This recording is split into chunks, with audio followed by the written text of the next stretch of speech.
भाजपचे नेते मधुकर पिचड यांनी शरद पवारांच्या भेटीची वेळ मागितल्याची माहिती आहे। पिचड पिता पुत्र शरद पवारांची भेट घेण्यासाठी इच्छुक आहेत।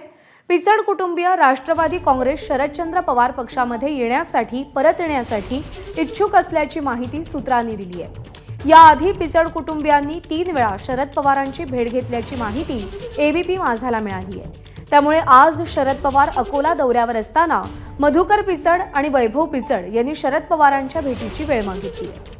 दरम्यान राष्ट्रवादीमध्ये परतण्याच्या चर्चा वैभव पिचड यांनी फेटाळलेल्या आहेत। त्यांच्याशी बातचीत केली आहे नितीन ओझा यांनी। राष्ट्रवादी शरदचंद्र पवार गटाचे ज्येष्ठ नेते शरद पवार आज अहमदनगर जिल्ह्याच्या दौऱ्यावर येत आहेत आणि या दौऱ्याच्या निमित्तानं पुन्हा एकदा चर्चा सुरू झाली ती मधुकरराव पिचड आणि वैभव पिचड हे शरद पवार गटात दाखल होण्याची।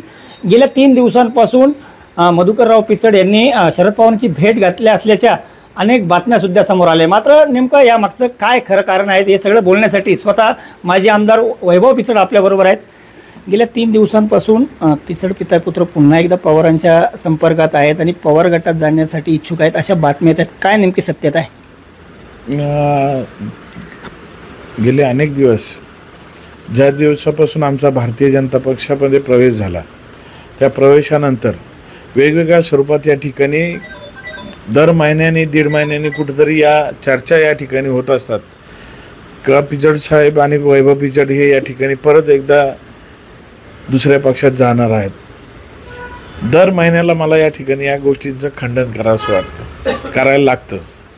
आणि हे खंडन करत असताना त्यामागे नेमकी कुठली शक्ती आहे किंबहुना पक्षामध्ये ज्या काही चाललेल्या आम्ही ज्या भारतीय जनता पक्षामध्ये प्रवेश केल्यानंतर त्या पक्षाला साशंक करायच्या दृष्टिकोनातून काही कार्यक्रम होतोय का, आमचे विरोधक आहेत ते त्या बातम्या नेहमीच व्यर्थतात का, या गोष्टींचा सर्व गोष्टींचा निश्चित अभ्यास केला। त्या अभ्यासानंतर हे दिसून आलं की काही हितचिंतक असतील म्हणजे जे आमचे पक्षांतर्गत विरोधक असतील किंबहुना काही या ठिकाणी विरोधक आहेत, ही सर्व मंडळी कुठेतरी चर्चा करताना दिसतात आहेत की परत एकदा पिचड साहेब आणि वैभव पिचड हे दुसऱ्या पक्षामध्ये जातील। परंतु आपण पाहिलं असेल का अनेक वर्ष ज्यावेळेस आम्ही ज्या जुन्या पक्षात काम करत असताना पवार साहेबांबरोबर काम केलेलं होतं त्या पक्षामध्ये काम करत असताना त्याही पक्षामध्ये अत्यंत प्रामाणिकपणे त्या ठिकाणी पिचड साहेबांनी प्रदेशाध्यक्षपदाची धुरा सांभाळली। त्या काळात देखील पक्ष 1 नंबरला आणण्याच्या दृष्टिकोनातून पिचड साहेबांनी दिवस रात्र या ठिकाणी पूर्ण राज्याच्या कानाकोपऱ्यात गेले असतील त्या पक्षाची वाढवण्याची भूमिका घेतलेली असेल।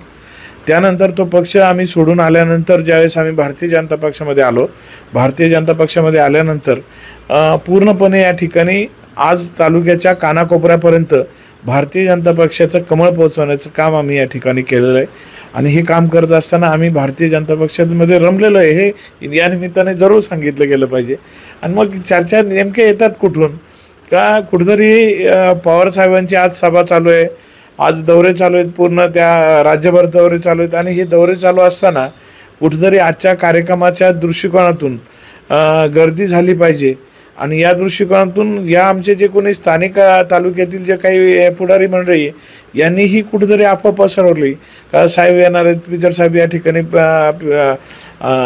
पवार साहेबांना भेटायला जाणार आहेत आणि त्यानिमित्ताने कुठेतरी ही गर्दी जमावताना दिसतात आहेत असं त्याच्यातलं मला आढळून आलेलं आहे। त्याच्यामधलं एकूण जर पाहिलं तर आधी शिवसेना भाजप युती होती, त्यानंतर अजित पवार हे महायुतीत आल्यानंतर एक महायुती तयार झाली। त्यामुळे कुठेतरी आगामी विधानसभा निवडणुकांच्या पार्श्वभूमीवर विद्यमान आमदार या ठिकाणी अजित पवार गटाचे आहेत आणि तुम्ही भाजपात आहात, कुठेतरी तिकिटाचा प्रश्न निर्माण होणार आहे। त्यामुळे कुठेतरी या अशा अफवा पसरवल्या जात आहेत की काय नेमकं? मी म्हटलं तसं का हितचिंतक आणि हितशत्रू या दोन्ही गोष्टी कुठेतरी कायम करताना दिसतात आहे का ज्यावेळेस मी बघतोय की एकंदरीत आमच्या स्थानिक आमदारांच्या बद्दल बोलत असताना जरूर सांगितलं गेलं पाहिजे। ओव्हरऑल आमचा हा तालुका विकासासाठी आणि त्यातल्या त्यात पाण्यासाठी अतिशय जागरूक तालुका आहे।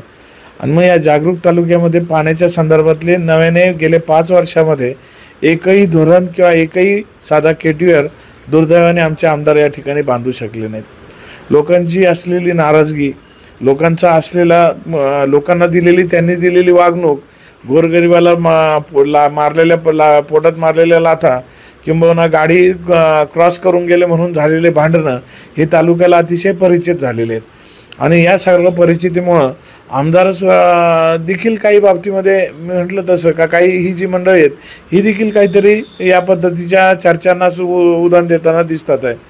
आज तिकिटाच्या बाबतीत बोलत असताना जरूर सांगितलं गेलं पाहिजे का महायुतीमध्ये एकंदरीत एक चर्चा ठरलेली आहे का ज्या त्या मतदारसंघाचा सर्वेक्षण होणार आणि सर्वेक्षण झाल्यानंतर या मतदारसंघामध्ये निवडून येण्याच्या दृष्टिकोनातून सर्वाधिक जास्त ज्याला या ठिकाणी पसंती क्रमांक भेटेल त्याला या ठिकाणी तिकीट वाटप जाणार आहेत.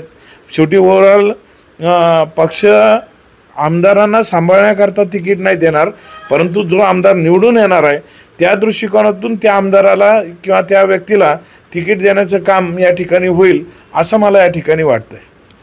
पुढच्या काही दिवसात राज्यपाल नियुक्त 12 आमदारांची नियुक्तीसुद्धा केली जाते. त्या ठिकाणी जर पाहिलं तर आदिवासी ट्रायबल एरियातून एकही आमदार दिसत नाही. त्या ठिकाणी सुद्धा तुमचं नाव पुढे येऊ शकतं. ह्या सगळा असल्यामुळे कुठेतरी तुमचं नाव अशा पद्धतीनं बातम्या पेरून हे करण्याचा प्रयत्न वाटतो. मी सांगितलं तसं का ज्या वेळेस कुठल्या ना कुठल्या आमच्या तालुक्यात साधी ग्रामपंचायतीची निवडणूक लागली तर या ठिकाणी चर्चा होते का हे तिकडं प्रवेश करणार आहेत. आणि मग या प्रवेशाच्या मागचं किंवा या अफवांच्या मागं आमचं जे काही एकंदरीत वरिष्ठांवरचा विश्वास कमी व्हावा या दृष्टिकोनातून केले गेलेले प्रयत्न असतील. परंतु मला खात्री आहे की वरती जे वरिष्ठ आहेत त्या वरिष्ठांच्या बाबतीमध्ये एक आनंदाची गोष्ट या दृष्टिकोनातून सांगतो का ज्या निवडण्याच्या दृष्टिकोनातून पिचड साहेबांनी सुरुवात केली होती त्या निवडण्याचे खऱ्या अर्थाने धरणाचं उद्घाटनासाठी देशाचे पंतप्रधान मोदी साहेब आले आणि पिचड साहेबांनी तो आनंदाश्रू डोळ्यातून आले होते की खरोखर एक मनामधली इच्छा होती का जे करता या ठिकाणी धरण बांधलं त्या धरणाच्या कालव्यांच्याद्वारे पाणी शेतकऱ्यांच्या शेतीमध्ये जातं आहे आणि मग हे शेतीमध्ये जाणारं पाणी हे दस्तखुद्द पंतप्रधान देशाचे पंतप्रधान किंबहुना या ठिकाणी एखादा अपवाद असावा परंतु देशाचे पंतप्रधान या धरणावर येतात त्या कालव्यांचं उद्घाटन करतात आणि शेतकऱ्यांना खऱ्या अर्थाने एक पाणी देतात. ही खऱ्या अर्थाने चांगली गोष्ट आहे. मग अशा पद्धतीने वरिष्ठांच्या बाबतीमध्ये आम्हाला खात्री आहे का वरिष्ठ देखील पूर्ण विश्वास आमच्यावरती आहे आणि कुठेही त्या विश्वासाला डगमगीत होणार नाही या निश्चितपणाने सांगू इच्छितो. राहिली गोष्ट विधान परिषदेच्या संदर्भामध्ये तर आज आपण बघतो की विधान परिषदेमध्ये ज्या पद्धतीने कालची आपण पाहिलं असेल का मातंग समाजाच्या श्री गोरखे यांची निवड झाली त्या पद्धतीने तालुक्यातील नव्हे तर राज्यातील प्रत्येक घटकाला या ठिकाणी न्याय देण्याच्या दृष्टिकोनातून भारतीय जनता पक्ष काम करत आहे. मला या ठिकाणी अपेक्षा आहे का ज्या पद्धतीने प्रत्येक समाजाच्या घटकाला विधान परिषदेमध्ये त्यांची न्याय हक्क बांधण्याची भूमिका मांडण्याकरता त्या ठिकाणी आमदारकीच्या माध्यमातून त्या ठिकाणी संधी देण्यात आलेली आहे. त्याच धर्तीवरती आदिवासी भागातील देखील व्यक्तींना कुठलाही व्यक्ती एक आदिवासी व्यक्ती विधान परिषदेमध्ये असावा अशी आमची सर्व आदिवासी बांधवांची भावना आहे. तर त्याला देखील या ठिकाणी पक्ष न्याय देईल ही भूमिका आहे या ठिकाणी.